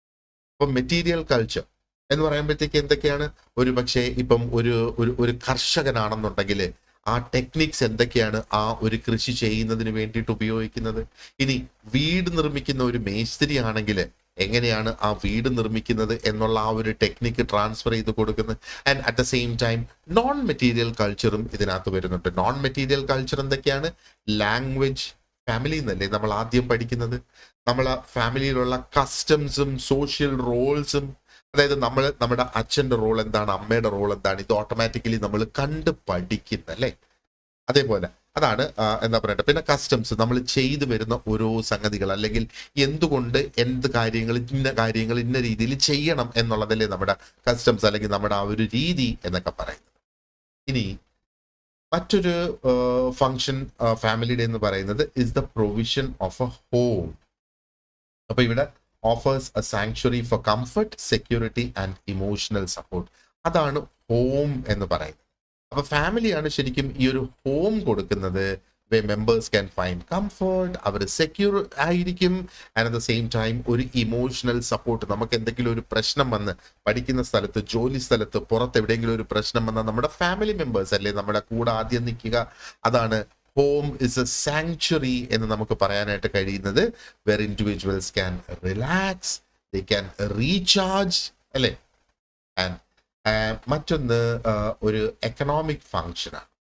അപ്പൊ എക്കണോമിക് ഫങ്ഷൻ നോക്കുകയാണെന്നെങ്കിൽ traditionally families were economic units they still provide financial support. അപ്പൊ ഈ ഒരു എക്കണോമിക് ഫങ്ഷൻ എന്ന് പറയുന്നത് ഹിസ്റ്റോറിക്കലി അല്ലെങ്കിൽ പുരാതന കാലം മുതലേ നമ്മൾ നോക്കുകയാണെന്നുണ്ടെങ്കിൽ ഫാമിലി എന്ന് പറയുന്ന ആ ഒരു യൂണിറ്റ് ആയിരുന്നു പ്രൈമറി എക്കണോമിക് യൂണിറ്റ് എന്നുള്ളത്. കാരണം എന്താ? The entire family was responsible for producing goods and services four it's members. സ്വന്തമായിട്ട് കൃഷി ചെയ്യുന്ന, സ്വന്തമായിട്ട് അവർ ആവശ്യമുള്ള സാധനങ്ങളെല്ലാം ഉണ്ടാക്കിയെടുക്കുന്ന, നിർമ്മിച്ചെടുക്കുന്ന ആ ഒരു കുടുംബത്തിന് വേണ്ടിയിട്ട്. അപ്പൊ ഫാമിലി അവരുടെ ഓരോ ഇൻഡിവിജ്വൽ മെമ്പേഴ്സിനും ആ ഒരു സപ്പോർട്ട് അവിടെ കൊടുക്കുന്നുണ്ടായിരുന്നു. എക്കണോമിക് ഫങ്ഷനാണ് ഫാമിലിയുടെ. അപ്പോ ഈ ഒരു റോള് നമ്മൾ നോക്കുകയാണെന്നുണ്ടെങ്കിൽ മോഡേൺ സൊസൈറ്റീസിൽ നമുക്ക് അന്യമായി തുടങ്ങിയിരിക്കുന്ന ഈ ഒരു റോൾ എന്ന് വേണമെങ്കിൽ നമുക്ക് പറയാം. കാരണം പലപ്പോഴും നമുക്ക് ആവശ്യമായ സാധനങ്ങളെല്ലാം നമ്മൾ മാർക്കറ്റിലും സൂപ്പർ മാർക്കറ്റിലും ഒക്കെ പോയി നമ്മൾ വാങ്ങുകയാണ്. ബട്ട് സ്റ്റിൽ നമുക്ക് ജോലിയും വരുമാനവും ഒക്കെ ഉണ്ടെങ്കിൽ സൂപ്പർ മാർക്കറ്റിൽ പോകുമ്പോഴത്തേക്ക് നമ്മൾ അച്ഛന്റെ പോക്കറ്റിലോട്ട് എത്തി നോക്കത്തില്ല, അല്ലെ അമ്മയുടെ പേഴ്സിലോട്ട് നോക്കത്തില്ല അല്ലെ. അല്ലെങ്കിൽ നമ്മൾ അത് തീർച്ചയായിട്ടും അവർ വാങ്ങി തരാനായിട്ട് വെയിറ്റ് ചെയ്യും അല്ലെ. അതാണ് ആ ഒരു എക്കണോമിക് ഫങ്ഷൻ. ഇനി നമുക്ക് ജോലി ഉണ്ടെങ്കിലും ശരി അച്ഛനും അമ്മയും വാങ്ങിച്ചു തരുന്നതിന് യാതൊരു ബുദ്ധിമുട്ടും ഇല്ല എന്ന് വിശ്വസിക്കുന്ന വ്യക്തിയാണ് ഞാൻ. ഇനി മറ്റൊന്ന് റിലിജിയസ് ഫങ്ഷൻ ആണ്. So acts as A centre for moral and religious education. അതാണ് റിലിജിയസ് ഫങ്ഷൻ എന്ന് പറയുന്നത്. അപ്പൊ ട്രഡീഷണലി എന്താ പറയേണ്ടത്? ഫാമിലി ഒരു സെന്റർ ഫോർ റിലീജിയസ് എഡ്യൂക്കേഷൻ ആയിരുന്നു. And at the same time ആ ഒരു മോറൽ വാല്യൂസ്, ഒരു മൊറാലിറ്റി മെയിൻറ്റെയിൻ ചെയ്യുന്നതിന് വേണ്ടി എന്തൊക്കെ ചെയ്യണം എന്നുള്ളത് ഫാമിലിയിലൂടെ ട്രാൻസ്ഫർ ചെയ്ത് വരുമായിരുന്നു എന്നുള്ളതാണ്. അപ്പോൾ ഫോമൽ ആയിട്ടുള്ള ആ ഒരു റിലീജിയസ് പ്രാക്ടീസസ് ഒത്തിരി അധികം ഡിക്ലൈൻ ചെയ്തിട്ടുണ്ടെന്ന് വേണമെങ്കിൽ നമുക്ക് പറയാം ഈ മോഡേൺ ഫാമിലീസിൽ. പക്ഷേ ആ ഒരു ഹോം എന്ന് പറയുന്നത് ഇപ്പോഴും it is A place for basic religious ideas അല്ലെ. ബേസിക്കലി നമ്മൾ നമ്മുടെ റിലിജൻസ് പഠിക്കുന്നതും ഇവിടെ നിന്ന് തന്നെയാണ് അല്ലെ, ഫാമിലിയിൽ നിന്ന് തന്നെയാണ് നമ്മുടെ ആ ഒരു റിലിജൻ നമ്മൾ ശരിക്കും എന്താണ് എന്നുള്ള അതിന്റെ ബേസിക് കാര്യങ്ങളൊക്കെ പഠിച്ച് എന്താ പറയേണ്ടത്, അതിന്റെ ആറ്റിറ്റ്യൂഡ്സും നമ്മൾ എങ്ങനെ പെരുമാറണം, മുന്നോട്ട് പോകണം എന്നുള്ളതൊക്കെ മനസ്സിലാക്കുന്നതെന്ന് വേണമെങ്കിൽ നമുക്ക് പറയാം. ഇനി മറ്റൊന്ന് എഡ്യൂക്കേഷണൽ ഫൗണ്ടേഷൻസ് എന്നുള്ളത്. Parents impart basic skills, knowledge and values. അപ്പൊ പേരൻസിന്റെ സൈഡിൽ നിന്ന് തന്നെയല്ലേ ആദ്യം കുട്ടികൾക്ക് ആ ഒരു ബേസിക് എഡ്യൂക്കേഷൻ ലഭിക്കുന്നതെന്ന് വേണമെങ്കിൽ നമുക്ക് പറയാം. അപ്പോ family is the primary or the first place where children get their formal and informal education എന്ന് വേണമെങ്കിൽ നമുക്ക് പറയാം. കാരണം ബേസിക് ആയിട്ടുള്ള കാര്യങ്ങൾ ഫാമിലിയിൽ നിന്ന് ആദ്യം പഠിക്കുന്നു എന്നുള്ളത്. ആൻഡ് മറ്റൊന്ന് സോഷ്യൽ ഫങ്ഷൻസ്. ഇത് തുടക്കം മുതലേ നമ്മൾ പറഞ്ഞുകൊണ്ടിരിക്കുക. അപ്പൊ സോഷ്യൽ ഫങ്ഷൻ എന്താണെന്നുള്ളത് ഇപ്പോൾ ഓൾറെഡി നിങ്ങൾക്ക് മനസ്സിലായിട്ടുണ്ടാവും അല്ലേ. കാരണം ഫാമിലിയാണ് ആ ഒരു പ്രധാനപ്പെട്ട സോഷ്യലൈസേഷൻ ഏജന്റ് എന്ന് വേണമെങ്കിൽ നമുക്ക് പറയാം. കാരണം ആ ഒരു കുടുംബത്തെ കുട്ടികൾക്ക് അവരുടെ വാല്യൂസ്, അവരുടെ നോംസ്, എന്താ പറയേണ്ടത്, അവരുടെ ബിഹേവിയറിന് ആവശ്യമായിട്ടുള്ള എല്ലാ പോസിറ്റീവായിട്ടുള്ള ഘടകങ്ങളും അവർക്ക് ഫാമിലിയിൽ നിന്ന് തന്നെ ലഭിക്കുന്നു. And at the same time ആ ഒരു സോഷ്യൽ ഹെറിറ്റേജ് അത് പ്രിസർവ് ചെയ്യാനും ട്രാൻസ്മിറ്റ് ചെയ്യാനും ഫാമിലി ഒരു അടിസ്ഥാന ഘടകമായി മാറും. ആൻഡ് പിന്നെ ഒന്ന് നമുക്കറിയാം, ഫാമിലി ഒരു റെക്രിയേഷണൽ ഫങ്ഷനും കൂടെ ഇവിടെ ഫാമിലിക്കുണ്ട്. അപ്പൊ family traditionally it provided recreational opportunities for it's members എന്നുള്ളത്. അപ്പോൾ ഷെയർഡ് ആയിട്ടുള്ള ആക്ടിവിറ്റീസ് അവിടെ വരുന്നത്, സോഷ്യൽ ഗ്യാതറിങ്സ് അവിടെ വരുന്നത്. എന്നാൽ മോഡേൺ ഫാമിലീസിന്റെ കാര്യം നമ്മൾ നോക്കുകയാണെന്നുണ്ടെങ്കിൽ recreational activities we look for outside our home. ചിലപ്പോൾ നമ്മളൊരു പാർക്കിൽ പോകുന്നു, ബീച്ചിൽ പോകുന്നു, ഒരു വിദേശ രാജ്യത്തേക്ക് പോകുന്നു, അങ്ങനെയൊക്കെ ഉള്ളത്. ആൻഡ് നമ്മുടെ ഇപ്പോഴത്തെ ഫാമിലി എന്ന് പറയുന്നത് ആ ഒരു മോഡേൺ ഫാമിലി എന്ന് പറയുന്നത് ശരിക്കും it is A place of relaxation, it is A place of enjoyment എന്ന നിലയിൽ തീർച്ചയായിട്ടും നമ്മൾ അതിനെ കാണുന്നുണ്ട് അല്ലെ. ഇനി മറ്റൊരു function is the civic function of A family. അപ്പൊ സിവിക് ഫംഗ്ഷൻ എന്താണ്? Teachers civic virtues. നമ്മൾ സൊസൈറ്റിയിൽ നമ്മൾ ചെയ്യേണ്ട കാര്യങ്ങൾ, അതാണ് സിവിക് വെർച്യൂസ് എന്ന് പറയുന്നത്. എങ്ങനെ ഒരു ഉത്തരവാദിത്വമുള്ള ഒരു ഇൻഡിവിജ്വൽ ആയിട്ട് നമുക്ക് സൊസൈറ്റിയിൽ ജീവിക്കാം എന്നുള്ളതിന്റെ ആ ഒരു പ്രൈമറി ടീച്ചിങ് സ്കൂളാണ് ഫാമിലി എന്ന് പറയുന്നത്. അപ്പൊ സിവിക് വെർച്യൂസ് എന്ന് പറയുമ്പോഴത്തേക്ക് love is A civic virtue, cooperation ഒരു സിവിക് വെർച്യൂ ആണ്, ടോളറൻസ് നമ്മൾ സഹിഷ്ണുത, സാക്രിഫൈസ്, ഒബീഡിയൻസ് അനുസരണം, ആൻഡ് നമ്മൾ ഡിസിപ്ലിൻഡ് ആയിട്ടുള്ള വ്യക്തികളാകണം. അപ്പൊ ഇതാണ് ശരിക്കും നമ്മുടെ സിവിക് വെർച്യൂസ് എന്ന് പറയുന്നത്. ഈ വെർച്യൂസും വളരെയധികം ഇമ്പോർട്ടന്റ് ആണ് അല്ലെ. നമ്മളൊരു റെസ്പോൺസിബിൾ ആയിട്ടുള്ള ഒരു സിറ്റിസൺ ആയിട്ടൊരു രാജ്യത്ത് നമുക്ക് ജീവിച്ച് മുമ്പോട്ട് പോകണമെങ്കിൽ ഈ സിവിക് വെർച്യൂസ് ഒക്കെ നമുക്ക് ഇമ്പോർട്ടന്റ് ആണ്. റൈറ്റ്. അടുത്തത് നമുക്ക് നോക്കാനുള്ളത് socialisation and support systems within families. ഫാമിലീസിന്റെ ഉള്ളിലുള്ള സോഷ്യലൈസേഷനും സപ്പോർട്ട് സിസ്റ്റംസും എങ്ങനെ ഫങ്ഷൻ ചെയ്യുന്നു എന്നുള്ളതാണ്. ഓൾറെഡി നമുക്കിപ്പോൾ മനസ്സിലായി ഫാമിലിയാണ് ആ ഒരു പ്രൈമറി സോഷ്യൽ ഇൻസ്റ്റിറ്റ്യൂഷൻ എന്നുള്ളത് അല്ലേ. അപ്പൊ ഇവിടെയാണ് ഓരോ ഇൻഡിവിജ്വൽസും അവരുടെ എന്താ പറയേണ്ടത് അവരുടെ ജീവിതത്തില് ഒരു സൊസൈറ്റിയുടെ ഭാഗമായി ജീവിക്കുന്നതിന് വേണ്ടിയിട്ട് എന്തൊക്കെ മനസ്സിലാക്കണം, എങ്ങനെയൊക്കെ ആയിരിക്കണം എന്നുള്ളതെല്ലാം പഠിക്കുന്നത് ഇവിടെ നിന്ന് തന്നെയാണ് അല്ലെ. അപ്പൊ അവരുടെ ആ ഒരു ബിഹേവിയർ തിട്ടപ്പെടുന്നത്, വാല്യൂസ് വരുന്നത്, ആ ഒരു ലോകത്തെക്കുറിച്ചുള്ള ഒരു ചിന്ത, ലോകത്ത് എങ്ങനെ ഇനി ഞാൻ പെരുമാറണം, എങ്ങനെ ഞാൻ ജീവിക്കണം എന്നൊക്കെയുള്ളത് മനസ്സിലാക്കുന്നതെല്ലാം ഈ ഒരു ഫാമിലിയിൽ നിന്ന് തന്നെയാണ് അല്ലെ. അപ്പൊ ഈ സോഷ്യലൈസേഷന്റെ ആ ഒരു പ്രോസസ്സും അതേസമയം ആ ഒരു സപ്പോർട്ട് കൊടുക്കുന്ന ഒരു സിസ്റ്റം എന്ന നിലയിൽ, അല്ലെങ്കിൽ ഈ രണ്ട് ഘടകങ്ങൾ ഫാമിലിയിൽ നിലനിൽക്കുന്നത് എന്താ പറയേണ്ടത്, ആ ഒരു സൊസൈറ്റിയുടെ സ്റ്റെബിലിറ്റിക്കും ആ ഓരോ വ്യക്തികളുടെ ഉന്നമനത്തിനും ഇത് വളരെയധികം ഇമ്പോർട്ടൻ്റ് ആണ്. ഓക്കെ, അപ്പോൾ നമുക്ക് നോക്കാം എങ്ങനെയാണ് സോഷ്യലൈസേഷൻ ഇവിടെ വലിയൊരു പങ്ക് വഹിക്കുന്നത് എന്ന്. അപ്പൊ എന്താണ് ശരിക്കും ഈ സോഷ്യലൈസേഷൻ എന്ന് നമ്മൾ പറയുമ്പോഴത്തേക്ക്, socialization is the process through which individuals, particularly children, learn and internalize norms, values, customs, and roles that are prevalent in their society. അപ്പം അവരവരുടെ സൊസൈറ്റിയിൽ, നമ്മുടെ സൊസൈറ്റിയിൽ, അത് ആരുടെ സൊസൈറ്റിയോ ആയിക്കോട്ടെ, പ്രത്യേകിച്ചും കുട്ടികൾ ആ ഒരു സൊസൈറ്റിയിൽ എന്തൊക്കെയാണ് നിലനിൽക്കുന്ന സംഗതികൾ എന്നുള്ളത്. അപ്പോൾ സൊസൈറ്റിയുടെ നോംസ് എന്ന് പറഞ്ഞാൽ ആ സൊസൈറ്റിയിൽ അംഗീകരിക്കപ്പെടുന്ന സംഗതികളാണ് സൊസൈറ്റിയുടെ നോംസ് എന്ന് പറയുന്നത്. അതേപോലെ വാല്യൂസ്, കസ്റ്റംസ് ആൻഡ് ഓരോ വ്യക്തിക്ക് സൊസൈറ്റിയിൽ എന്താണ് റോൾ എന്നുള്ളത്, ഇതെല്ലാം പഠിച്ച് അതനുസരിച്ച് ജീവിക്കുന്നതിനെയാണ് സോഷ്യലൈസേഷൻ എന്ന് പറയുന്നത്. ഓക്കെ, അപ്പോൾ ഫാമിലിയെ സംബന്ധിച്ചിടത്തോളം നമ്മൾ നോക്കുകയാണെന്നുണ്ടെങ്കിൽ ഏറ്റവും പ്രധാനപ്പെട്ട സോഷ്യലൈസേഷൻ ഏജന്റ് ആണ്. പ്രത്യേകിച്ചും ഒരു വ്യക്തിയുടെ ലൈഫ് തുടങ്ങുന്ന സമയത്ത്, ഏർലി സ്റ്റേജസ് ഓഫ് ലൈഫ് എന്നുള്ളത്. കാരണം ഓരോ വ്യക്തികളും ആദ്യമായിട്ട് എന്താണ് അവരുടെ ചുറ്റിനുള്ള ആ ഒരു ലോകം എന്ന് പോലും മനസ്സിലാക്കുന്നത് കുടുംബത്തെ അല്ലെങ്കിൽ ഫാമിലിയിൽ നിന്ന് തന്നെയാണ്, അല്ലെ? അപ്പൊ ഈ സോഷ്യലൈസേഷൻ നടക്കുന്നത് ചില പ്രത്യേക രീതിയിലാണ്. ഒന്ന്, കൾച്ചറൽ ട്രാൻസ്മിഷൻ ഇവിടെ വരുന്നുണ്ട്. So families transmit both material and non material culture എന്നുള്ളത്. അപ്പൊ മെറ്റീരിയൽ കൾച്ചറും വരുന്നുണ്ട്, നോൺ മെറ്റീരിയൽ കൾച്ചറും വരുന്നുണ്ട്. അപ്പൊ മെറ്റീരിയൽ കൾച്ചർ എന്ന് പറയുമ്പോഴത്തേക്ക് അതിനകത്ത് പ്രാക്ടിക്കൽ ആയിട്ടുള്ള സ്കിൽസ് വരുന്നുണ്ട്, നോളജ് വരുന്നുണ്ട്. ലാംഗ്വേജ് എന്ന് പറയുന്ന ഒരു സ്കില്ലാണ്, അല്ലെ? അപ്പൊ ലാംഗ്വേജ് ഒരു മെറ്റീരിയൽ കൾച്ചറാണ്. പിന്നെ നമ്മൾ ഉപയോഗിക്കുന്ന ടൂൾസും ടെക്നിക്സും നമ്മുടെ ഡേ ടു ഡേ ജീവിതത്തിന് വേണ്ടിയിട്ട് നമ്മൾ ഉപയോഗിക്കുന്നത്, ഈവൻ അടുക്കളയിൽ ഒരു പ്രഷർ കുക്കർ ഉപയോഗിക്കാൻ പഠിക്കുന്നത് പോലും നമ്മുടെ മെറ്റീരിയൽ കൾച്ചർ എന്ന് വേണമെങ്കിൽ നമുക്ക് പറയാം. അപ്പൊ ഇവിടെ നമ്മൾ നോക്കുകയാണെങ്കിൽ ഒരു കുട്ടിയെ സംബന്ധിച്ചിടത്തോളം കുട്ടി എങ്ങനെയാണ് ആശയവിനിമയം നടത്തേണ്ടത് എന്ന് പഠിക്കുന്നു, എങ്ങനെയാണ് പ്രോപ്പറായിട്ട് ഡ്രസ് ചെയ്യേണ്ടത് എന്ന് പഠിക്കുന്നു, ഭക്ഷണം എങ്ങനെ പാകം ചെയ്യണമെന്ന് പഠിക്കുന്നു, അല്ലെ? അവരുടെ ആ ഒരു ദൈനംദിന ജീവിതത്തിന് ആവശ്യമായ കാര്യങ്ങളെല്ലാം എങ്ങനെ ചെയ്തു പോകണം എന്ന് പഠിക്കുന്നു ഇത് ഫാമിലിയിൽ നിന്ന്. ആൻഡ് നോൺ മെറ്റീരിയൽ കൾച്ചർ എന്ന് പറയുമ്പോഴത്തേക്ക് എന്താ, അവിടെയാണ് നമ്മുടെ വിശ്വാസങ്ങൾ അല്ലെങ്കിൽ ബിലീവ്സ് വരുന്നത്, നമ്മുടെ മൂല്യങ്ങൾ, വാല്യൂസ് വരുന്നത്, നമ്മുടെ കസ്റ്റംസ് വരുന്നത്, ആൻഡ് നമ്മുടെ സോഷ്യൽ റോൾസ് വരുന്നത്. ഈ സോഷ്യൽ റോൾ അനുസരിച്ചല്ലേ നമ്മൾ ബിഹേവ് ചെയ്യുന്നത്, അല്ലെങ്കിൽ ഈ പറഞ്ഞ ഘടകങ്ങളെല്ലാം, നമ്മുടെ വിശ്വാസങ്ങൾ, നമ്മുടെ മൂല്യങ്ങൾ, നമ്മുടെ കസ്റ്റംസ്, ഇതൊക്കെ അനുസരിച്ചല്ലേ നമ്മൾ ബിഹേവ് ചെയ്യുന്നത് പോലും. അപ്പോ ഇത് നമുക്ക് ചെയ്തെടുക്കണമെങ്കിൽ എന്താണ്, സൊസൈറ്റിയുടെ എക്സ്പെക്ടേഷൻസ് അല്ലെങ്കിൽ ആ ഒരു സമൂഹത്തിൽ ഞാൻ എന്ന ഒരു വ്യക്തിയിൽ നിന്ന് സമൂഹം എന്താണ് പ്രതീക്ഷിക്കുന്നത്, അതേപോലെ റിലിജിയസ് ബിലീഫ്സ്, റിലിജൻ എന്താണ് എന്നിൽ നിന്ന് പ്രതീക്ഷിക്കുന്നത്, എൻ്റെ മോറൽ സൈഡ് എങ്ങനെയായിരിക്കണം, എൻ്റെ സോഷ്യൽ എറ്റിക്കറ്റ്, ആ സൊസൈറ്റിയിൽ ഞാൻ പെരുമാറുന്ന ആ ഒരു മാർഗനിർദ്ദേശങ്ങൾ എന്ന് വേണമെങ്കിൽ നമുക്ക്.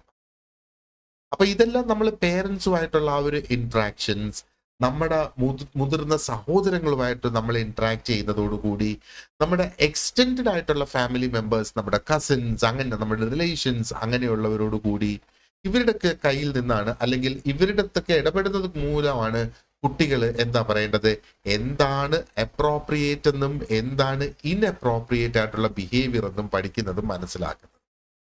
ഇനി മറ്റൊന്ന് ഫോർമേഷൻ ഓഫ് ഐഡന്റിറ്റിയാണ്. അപ്പോൾ ഈ ഒരു സോഷ്യലൈസേഷനിലൂടെ തന്നെയാണ് ഒരു വ്യക്തിക്ക് ആ ഒരു വ്യക്തിയുടെ ഐഡന്റിറ്റിയും സോഷ്യൽ റോൾസും മനസ്സിലാവുക എന്ന് പറയുന്നത്. എഗെയിൻ എന്താ പറയേണ്ടത്, നമ്മളിവിടെ ഈ ഒരു ഇൻഡിവിജ്വലിന്റെ ഐഡന്റിറ്റി എന്ന് പറയുന്നത്. അപ്പൊ എന്താണ് ശരിക്കും ഈ ഐഡന്റിറ്റി കൊണ്ട് ഉദ്ദേശിക്കുന്നത്? നമ്മുടെ പേര് നമ്മുടെ ഒരു ഐഡന്റിറ്റിയാണ്, അല്ലെ? നമ്മുടെ പ്രൊഫഷൻ നമ്മുടെ ഒരു ഐഡന്റിറ്റിയാണ്, അല്ലെ? പക്ഷെ ഇതിലേക്കൊക്കെ എത്തുന്നതിന് മുന്നേ ശരിക്കും കുട്ടികൾ അവരാരാണെന്ന് പഠിക്കുന്നു, അവരാരുടെ മക്കളാണെന്ന് പഠിക്കുന്നു, സൊസൈറ്റിയിൽ അവരുടെ സ്ഥാനം എവിടെയാണെന്ന് പഠിക്കുന്നു, എങ്ങനെ ഈ ലോകം എന്ന ഈ ലാർജ് സൊസൈറ്റിയിൽ how do they fit into this society എന്നുള്ളത് പഠിക്കുന്നു. അതാണ് ആ ഒരു ഐഡന്റിറ്റി എന്ന് പറയുന്നത്.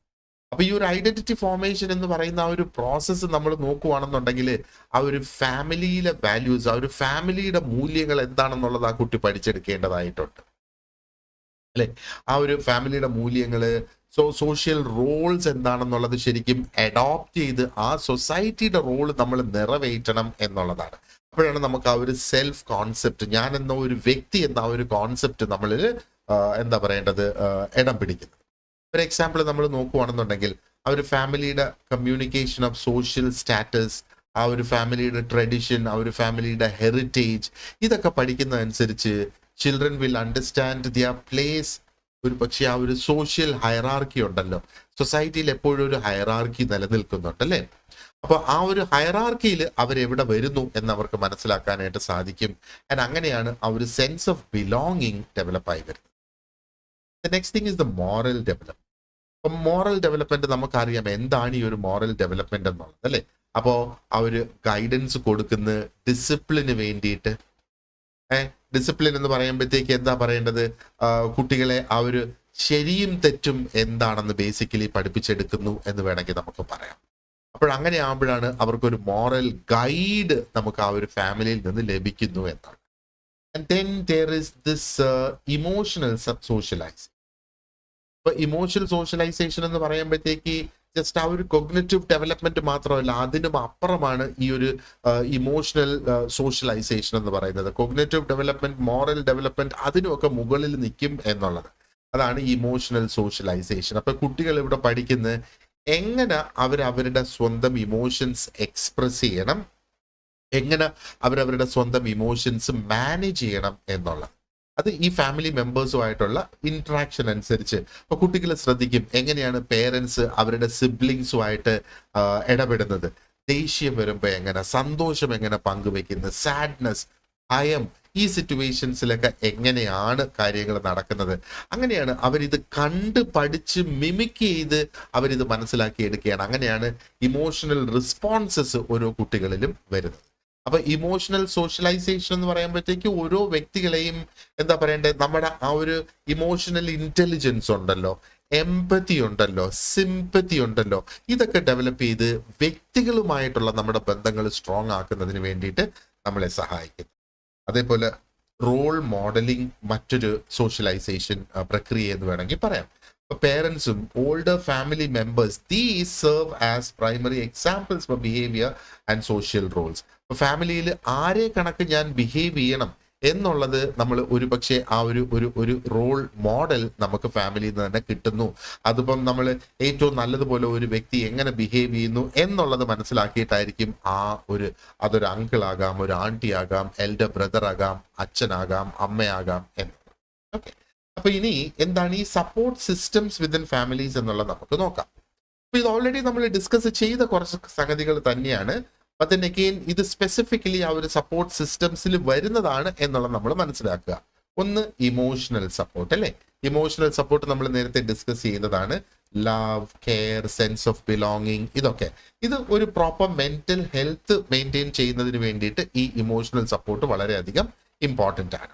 And then comes the financial support. ഇവിടെയാണ് ഒരു എക്കണോമിക് സ്റ്റെബിലിറ്റി, പിന്നെ ആ ഒരു എന്താ പറയണ്ട basic needs like food, accommodation, health care, ഇതിവിടെ എടുക്കണം.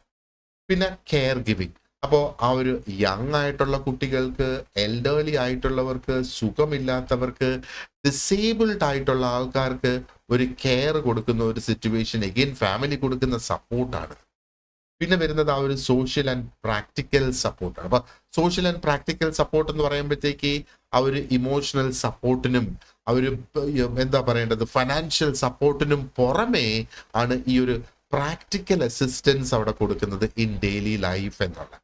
ഒരു പക്ഷേ എന്താ പറയേണ്ടത് വീട്ടിൽ ചെയ്യേണ്ട നിരന്തരമായിട്ടുള്ള കാര്യങ്ങളാകാം. ഇനി അതും അല്ലെങ്കിൽ ഒരു വ്യക്തിയുടെ ആ ഒരു ഫാമിലിയിലോ ഒരു വ്യക്തിയുടെ ഒരു പേഴ്സണൽ മാറ്ററിൽ ഒരു അഡ്വൈസ് തേടുന്നതാകാം. ഇനി അതും അല്ലെങ്കിൽ എന്താ പറയേണ്ടത് ജീവിതത്തിൽ നമുക്ക് പ്രധാനപ്പെട്ട ട്രാൻസിഷൻസ് ഉണ്ടാവുമല്ലോ. നമുക്ക് ഒരു എന്താ പറയേണ്ടത് ഒരു ഉപരിപഠനത്തിന് ചേരണം. അപ്പൊ അതിന് ഏത് കോഴ്സ് നമ്മൾ എടുക്കണമെന്ന് തീരുമാനിക്കുന്നു. വിവാഹത്തിന്റെ സമയമാകുമ്പോൾ, വീട് വെക്കുന്ന സമയമാകുമ്പോൾ, പുതിയൊരു ജോലി കിട്ടുന്ന ടൈം ആകുമ്പോൾ, ഈ സമയത്തൊക്കെ നമുക്ക് ഒരുപാടധികം പ്രാക്ടിക്കൽ ആയിട്ടുള്ള സപ്പോർട്ട് ഫാമിലിയിൽ നിന്ന് ലഭിക്കുന്നു എന്നുള്ള. കാരണം ഇതൊക്കെ ഓരോ വ്യക്തിക്കും ആദ്യമായിട്ടൊരു ജോലി കിട്ടുക എന്ന് പറയുമ്പോഴത്തേക്ക് അതൊരു ചലഞ്ചാണ് അല്ലേ. ഏത് ഡിഗ്രി തിരഞ്ഞെടുത്ത് പഠിക്കണം ജീവിതത്തിൽ എന്ന് ആലോചിക്കുന്നതും ഒരു ചലഞ്ച് തന്നെയാണ് അല്ലെ. ഈ ചലഞ്ചസിനെ തരണം ചെയ്യാനായിട്ട് നമുക്ക് സഹായകരമാകും. ഇനി ഒരു കോൺസെപ്റ്റ് ഉണ്ട്, എന്താ പറയേണ്ടത് സോഷ്യൽ ക്യാപിറ്റൽ എന്നുള്ളത്. അപ്പൊ ഇതെന്താ, ഫാമിലീസ് പലപ്പോഴും ഒരു സോഷ്യൽ ക്യാപിറ്റൽ ആയിട്ട് ആക്ട് ചെയ്യും എന്നുള്ളതാണ്. സോഷ്യൽ ക്യാപിറ്റൽ എന്ന് പറഞ്ഞാൽ സോഷ്യലൈസേഷന്റെ കേന്ദ്രമാണ് ആ ഒരു ഫാമിലി എന്നുള്ളത്. കാരണം ആ ഫാമിലിക്ക് ഒരുപാട് ഒരു വലിയ ഒരു നെറ്റ്വർക്കിന്റെ ഭാഗമായിരിക്കും ആ ഒരു ഫാമിലി. അപ്പൊ ആ ഒരു ഫാമിലിയുടെ നെറ്റ്വർക്ക് അച്ഛന്റെ സുഹൃത്തിന്റെ അടുത്ത് ചോദിക്കാം, എന്നെ ഒരു പക്ഷെ സഹായിക്കും. അല്ലെങ്കിൽ എൻ്റെ അച്ഛൻ്റെ ഒരു ഫ്രണ്ട് ഇന്ന സ്ഥലത്ത് വർക്ക് ചെയ്യുന്നുണ്ട്, അപ്പോഴാ ഒരു സ്ഥലത്തെ കുറിച്ച് എനിക്ക് ആ അങ്കിളിനോട് ചോദിക്കാം എന്നൊക്കെ നമ്മൾ പറയുന്ന സിറ്റുവേഷൻസ് ഇല്ലേ. ഇതാണ് സോഷ്യൽ ക്യാപിറ്റൽ എന്ന് പറയുന്നത്. അപ്പോൾ ഫാമിലിയിലുള്ള ഓരോ വ്യക്തികളുടെയും നെറ്റ്വർക്കിനെ ആ ഫാമിലിയിലുള്ള മറ്റൊരംഗം പ്രയോജനപ്പെടുത്തുന്നു. അത് എന്താ പറയേണ്ടത്, എംപ്ലോയ്മെന്റ് ഓപ്പർച്യൂണിറ്റീസിന് വേണ്ടിയിട്ടാകാം, നമ്മുടെ ഒരു സോഷ്യൽ സ്റ്റാൻഡിങ് നിലനിർത്തുന്നതിന് വേണ്ടിയിട്ടാകാം, അല്ലെങ്കിൽ കമ്മ്യൂണിറ്റിയെ നമുക്ക് ഉൾപ്പെടുത്തി കൊണ്ടുവരേണ്ട ഒരു സിറ്റുവേഷൻ വരെയാണെങ്കിൽ അതിന് വേണ്ടിയിട്ടും ആകാം എന്നുള്ളത്. ഓക്കെ, ആൻഡ് ഫൈനലി നമുക്കുള്ള ഒന്ന് പറഞ്ഞാൽ continuing relevance of the family. അപ്പോ എന്താ പറയേണ്ടത്, ഫാമിലി സ്ട്രക്ചറിൽ സിഗ്നിഫിക്കൻ്റ് ആയിട്ടുള്ള ചേഞ്ചസ് ഉണ്ടാകും ഓവർ ടൈം എന്നുള്ളതാണ്. അപ്പോൾ സമയം പോകുന്നതനുസരിച്ച് ഫാമിലിയിലെ ഓരോ മെമ്പേഴ്സിന്റെയും റോൾസ് ഒരു പക്ഷേ മാറിയും ഒക്കെ വരാം. അപ്പൊ ഇതിനകത്ത് ഒരുപാടധികം ഫാക്ടേഴ്സ് വരുന്നുണ്ട്. അതായത് ആ സമയം മാറുന്നതനുസരിച്ച് ആ ഒരു ഫാമിലിയുടെ സിറ്റുവേഷൻ മാറുന്നതനുസരിച്ച് റോൾസ് മാറാം.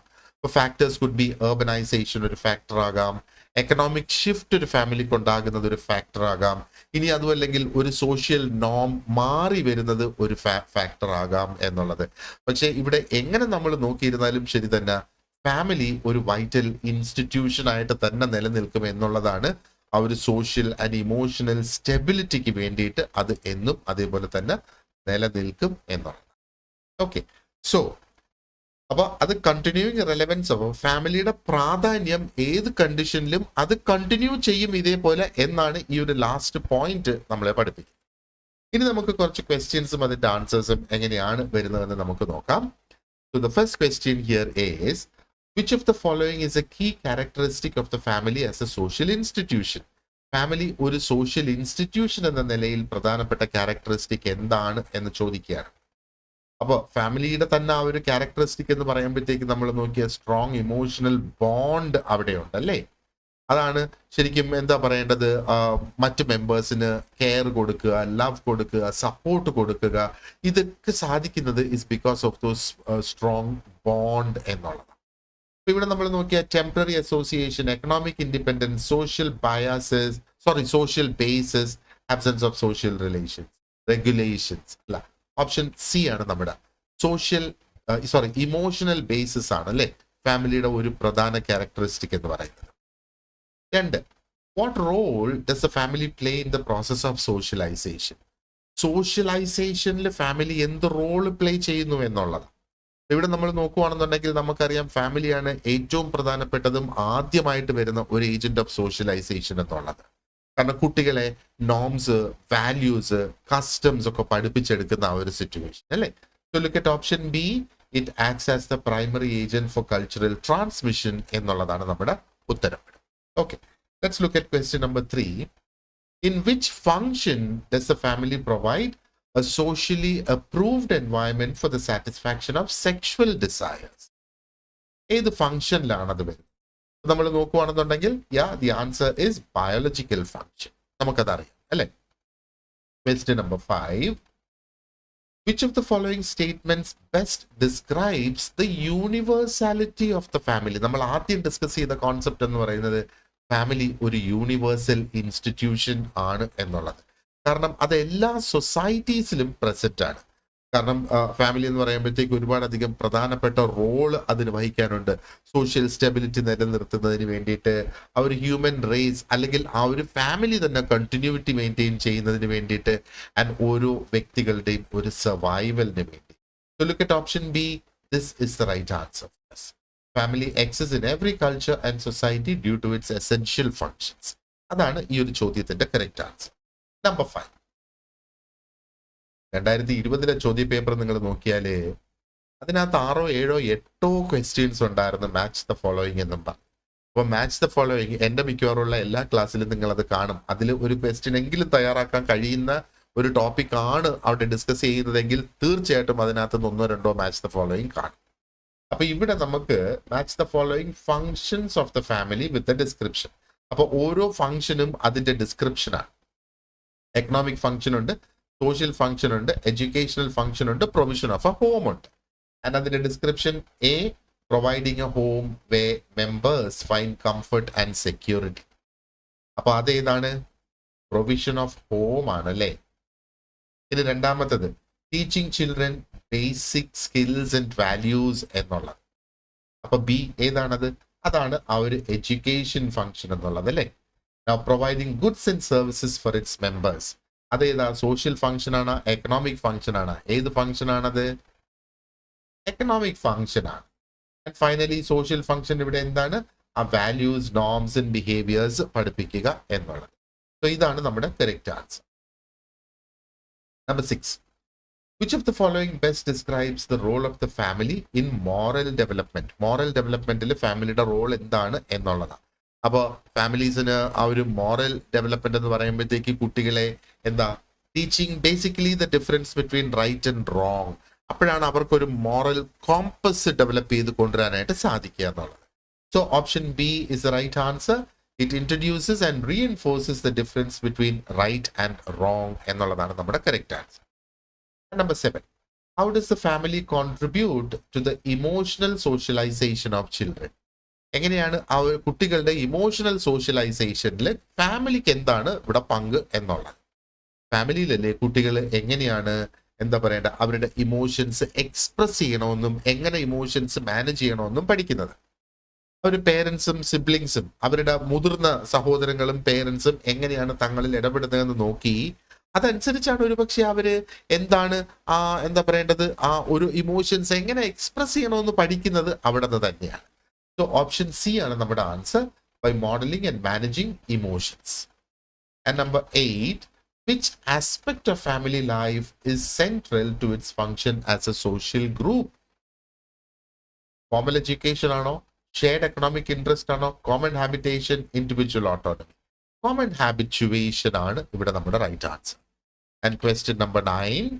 Which of the following functions of the family is directly related to continuation of human race? Human race continue ചെയ്ത് പോവാന്ന് ഇതാണ് നമ്മൾ ഉപയോഗിച്ച വേർഡ് അല്ലേ, procreation എന്നാണ്. And number 10 ഇതാണ് the concept of reckoning of descent. ഇത് ഞാൻ ആ പറഞ്ഞ സമയത്ത് ഒന്ന് പറഞ്ഞായിരുന്നു, ഒന്ന് ഓർത്ത് വെച്ചോളണേന്ന്. ഇൻ ഫാമിലി സ്ട്രക്ചേഴ്സ് ടിപ്പിക്കലി ഇത് എന്തിനെയാണ് റെഫർ ചെയ്യുന്നത്? അപ്പൊ റെക്കണിങ് ഓഫ് ഡിസെന്റ് എന്ന് പറയുമ്പോഴത്തേക്ക് ഇങ്ങനെയാണ് ആ ഒരു ഫാമിലി ലൈനേജ് നമുക്ക് ട്രേസ് ചെയ്ത് പോകാനായിട്ട് കഴിയുക അല്ലേ.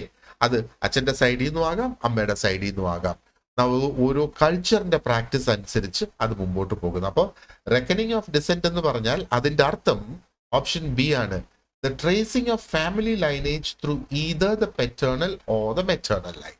ഒന്നുകിൽ എന്താ പറയേണ്ടത് പെറ്റേണൽ അല്ലെങ്കിൽ ആ ഒരു മെറ്റേണൽ ലൈനിൽ അത് ട്രേസ് ചെയ്ത് പോകുന്നതിനെയാണ് എന്താ പറയേണ്ടത് ട്രേസിംഗ് ഓഫ് ഫാമിലി ലൈനേജ് എന്ന് പറയുന്നത്. Alright, so that brings us to the end of this discussion. Thank you very much for watching and wish you all the very best. Channel subscribe ചെയ്തിട്ടില്ലെങ്കിൽ ഒന്ന് subscribe ചെയ്യുക, ബാക്കിയുള്ള videos എല്ലാം കാണുക. ഈ video പോലെ എല്ലാ ടോപ്പിക്സും ഫുൾ ആൻഡ് കംപ്ലീറ്റ് ആയിട്ട് കവർ ചെയ്താണ് നമ്മൾ മുന്നോട്ട് പോകുന്നത്. Wish you all the very best and have an excellent day. This is Sebastian. See you in the next class.